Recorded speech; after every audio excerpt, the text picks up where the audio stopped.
ব্রিগেডে প্রধানমন্ত্রীর জনসভাকে কেন্দ্র করে চড়ছে রাজনীতির পারদ। কার্যত ভোটের দামামা বঙ্গে 14ই মার্চই বাজিয়ে দেবেন দেশের প্রধানমন্ত্রী, সেই প্রধানমন্ত্রী যিনি 2014 সাল থেকে টানা 3টি নির্বাচনে জিতে চলেছেন।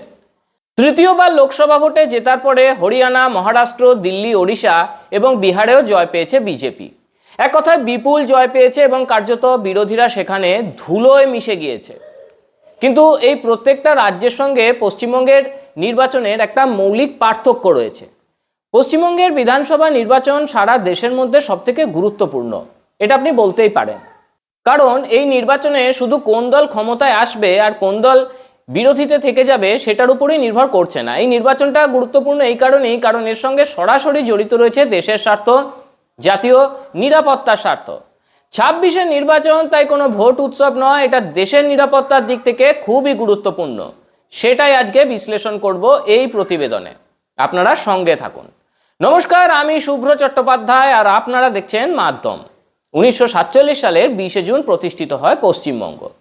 তারপর 1977 সাল পর্যন্ত ক্ষমতায় থেকেছে কংগ্রেস, মাঝে কিছুদিন বাংলা কংগ্রেস। 1977 থেকে 34 বছর পশ্চিমবঙ্গের ক্ষমতায় থেকেছেন বামপন্থীরা। তারপর গত 15 বছর ক্ষমতায় রয়েছেন মমতা বন্দ্যোপাধ্যায়। পশ্চিমবঙ্গে 1971 সাল পর্যন্ত আন্তর্জাতিক বর্ডার ছিল পাকিস্তানের সঙ্গে। 1971 সালের পর থেকে তা রয়েছে বাংলাদেশের সঙ্গে, এবং বাংলাদেশের সঙ্গে পশ্চিমবঙ্গের বর্ডার 2000 কিলোমিটারেরও বেশি রয়েছে। এই বাংলাদেশ থেকে আগত অনুপ্রবেশকারীদের এখানে লালন পালন, আদর যত্ন করে রাখে শাসক দল। এই অভিযোগ নতুন কিছু নয়। কমিউনিস্ট জমানাতেও শেখ শাহজাহানকে সিপিএম নেতা বানিয়েছে।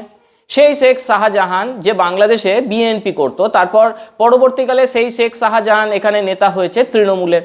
অর্থাৎ এই অনুপ্রবেশকারীদের ব্যবহার করেছে সিপিএম ও তৃণমূলের মতো রাজনৈতিক দলগুলি। শুধুমাত্র রাজনৈতিক ক্ষমতার স্বার্থে তারা কখনো ভেবে দেখেনি এই অনুপ্রবেশকারীরা দেশের জন্য ঠিক কী বিপদ নিয়ে এসেছে। এই অনুপ্রবেশকারীরা পশ্চিমবঙ্গের সীমান্ত অঞ্চলগুলির জনবিন্যাস বদল করে দিয়েছে এবং একই সঙ্গে জঙ্গি কার্যকলাপের নামও জড়িয়েছে অনুপ্রবেশকারীদের সঙ্গে। বিগত কয়েক বছরে আপনারা একাধিক সংবাদ মাধ্যমে দেখেছেন যে অনুপ্রবেশকারী জঙ্গিদের শাসক দলের ছায়ায় থাকতে দেখা গিয়েছে। 2024 সালে শেখ হাসিনার দেশ ছাড়ার পর থেকে এই প্রবণতা আরও অনেক গুণে বেড়ে গেছে। ভারতের বিভিন্ন আভ্যন্তরীণ গোয়েন্দা রিপোর্টেও বলা হয়েছে যে পশ্চিমবঙ্গে বাংলাদেশের সীমান্তবর্তী জেলাগুলিতে যেভাবে বেশ কিছু কোড তারা শনাক্ত করতে পেরেছে, কথোপকথনের কোড, সেগুলো যথেষ্ট সন্দেহজনক। তার চেয়েও বড় কথা, বাংলাদেশের বিগত নির্বাচনে পশ্চিমবঙ্গ সীমান্ত লাগোয়া বেশ কিছু অঞ্চলে দাঁত ফুটিয়েছে জামাতে ইসলামী, দখল করেছে তারা অনেক আসন। তাই আগামী দিনে দেশের নিরাপত্তা নির্ভর করবে পশ্চিমবঙ্গে কোন দল ক্ষমতায় থাকছে তার উপর। তৃণমূল কংগ্রেসের হাতে কি পশ্চিমবঙ্গ সত্যিই নিরাপদ? কি মনে করেন আপনি? নাকি পশ্চিমবঙ্গ তথা দেশের নিরাপত্তা একেবারে সুরক্ষিত থাকবে বিজেপির হাতে? অবশ্যই কমেন্টে জানাবেন। আরও একটা কথা, এই পশ্চিমবঙ্গে দুর্নীতি একেবারে প্রাতিষ্ঠানিক রূপ পেয়েছে। যে কোনো কিছুতে, সরকারি কাজ থেকে শুরু করে রেশন চুরি, কয়লা চুরি, গরু চুরি, একাধিক জায়গাতে শাসক দলের বিরুদ্ধে দুর্নীতির অভিযোগ উঠছে বা এখনও উঠে চলেছে। এবং এই দুর্নীতির অভিযোগকে ধামাচাপা দিতে মমতা বন্দ্যোপাধ্যায়ের অস্ত্র একটাই, সেটা হচ্ছে ভাতা। মাত্র 1,500 টাকা মহিলাদের এবং 1,500 টাকা বেকারদের ভাতা দিয়ে তিনি কি মুখ বন্ধ করতে চাইছেন? কিন্তু সংসার চালাতে দলে দলে পশ্চিমবঙ্গের বেকারদের ভিন রাজ্যে পাড়ি দিতে হচ্ছে, পরিযায়ী শ্রমিক হিসেবে পাড়ি দিতে হচ্ছে। একটা সময়ে এই বাংলার অস্মিতা ছিল, এই বাংলার গরিমা ছিল, এই বাংলা সারা দেশের মধ্যে ইন্টেলেকচুয়াল সাপ্লাই সেন্টার ছিল। আর সেই বাংলা আজকে পরিণত হয়েছে লেবার সাপ্লাই সেন্টারে। তো এই এত কিছু ইস্যু কিন্তু এবার কাজ করছে, যেখানে দুর্নীতি থেকে দেশের নিরাপত্তা সমস্ত কিছু ইনভলভ রয়েছে। ঠিক এইরকম একটা পরিস্থিতিতে নির্বাচন হতে চলেছে পশ্চিমবঙ্গে। তাহলে তা কতটা গুরুত্বপূর্ণ আপনারা বুঝতে পারছেন। এই আবহে রাজ্যে চলছে এসআইআর প্রক্রিয়া, অবৈধ নাম বাদ দেওয়ার কাজ চলছে, জানিয়ে রেড়ে করে উঠেছেন মমতা বন্দ্যোপাধ্যায় এবং তিনি ধর্ণা অবস্থানেও বসেছেন। এই এসআইআর প্রক্রিয়ার বিরুদ্ধে তিনি প্রথম থেকেই সরব। তার কারণ এই এসআইআর এর মাধ্যমে অবৈধ ভোটারদের নাম বাদ যাবে। এখনো পর্যন্ত বিচারাধীন নাম রয়েছে 60 লক্ষ, যার মধ্যে কয়েক লক্ষ হয়তো কাজ সম্পূর্ণ হয়েছে, কিন্তু এখনো অনেকটাই বাকি রয়েছে।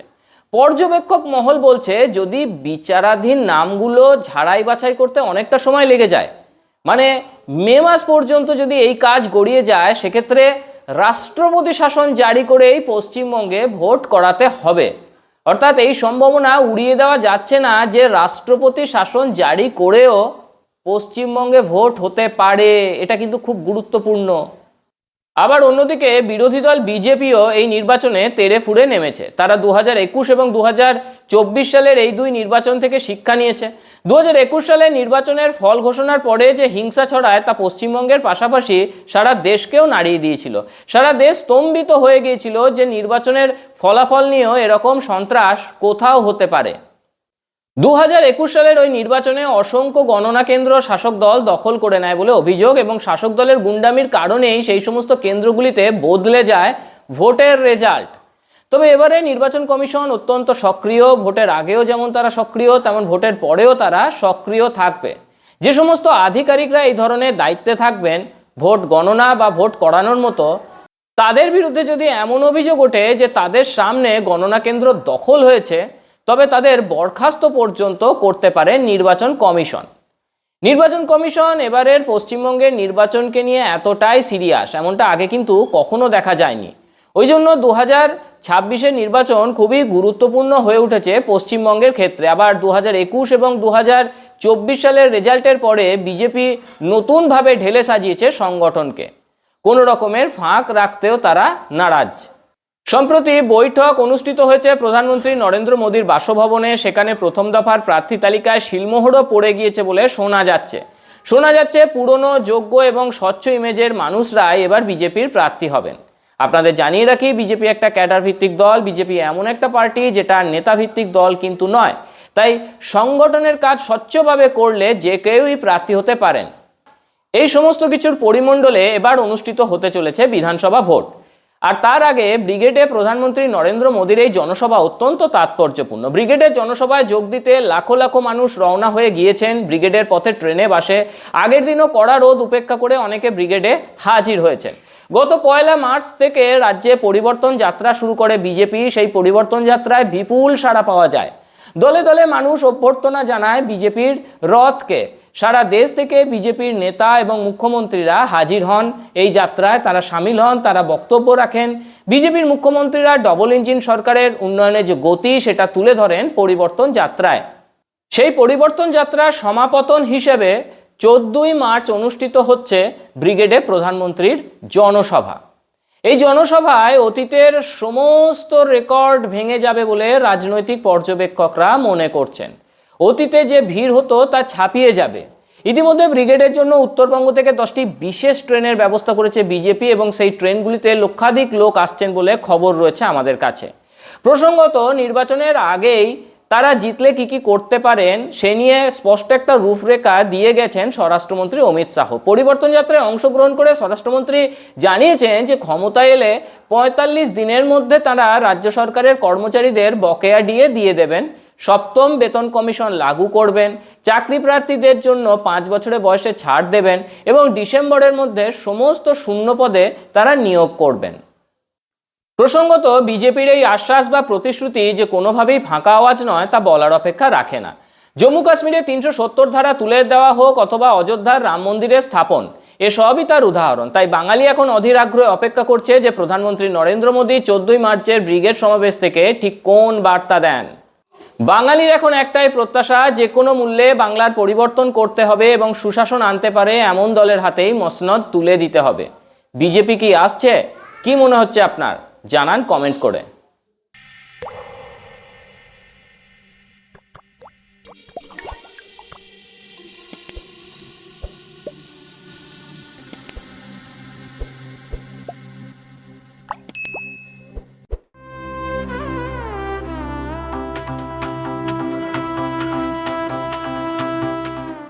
भारत विविधताओं का देश और भारत के हृदय में मध्य प्रदेश, जहां आस्था, प्रकृति और विकास एक साथ आगे बढ़ते हैं।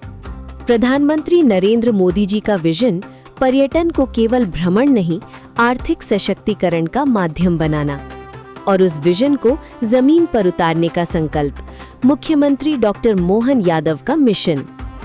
पीएम श्री पर्यटन वायु सेवा इंदौर, भोपाल, उज्जैन, ग्वालियर, जबलपुर, रीवा और खजुराहो को जोड़ती नई उड़ानें, तीर्थयात्रियों और पर्यटकों के लिए बेहतर सड़कें, ठहरने की आधुनिक सुविधाएं, महाकालेश्वर ज्योतिर्लिंग आस्था का कालजयी केंद्र, ओमकारेश्वर ज्योतिर्लिंग अद्वैत चेतना का तीर्थ, अमरकंटक नर्मदा का उद्गम, चित्रकूट राम कथा की पावन भूमि, Kanha tiger reserve, Bandhavgarh tiger reserve, Pench tiger reserve, प्रकृति संरक्षण के साथ इको टूरिज्म का विस्तार, कूनो और गांधी सागर वन्यजीव संरक्षण की नई पहचान, प्राणपुर, सावरवानी और लाडपुर खास सर्वश्रेष्ठ पर्यटन ग्राम, चंदेरी का क्राफ्ट हैंडलूम टूरिज्म विलेज रोजगार और परंपरा का संगम।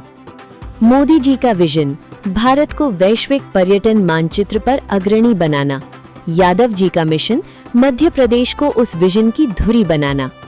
मध्य प्रदेश आस्था, प्रकृति और विकास का संगम।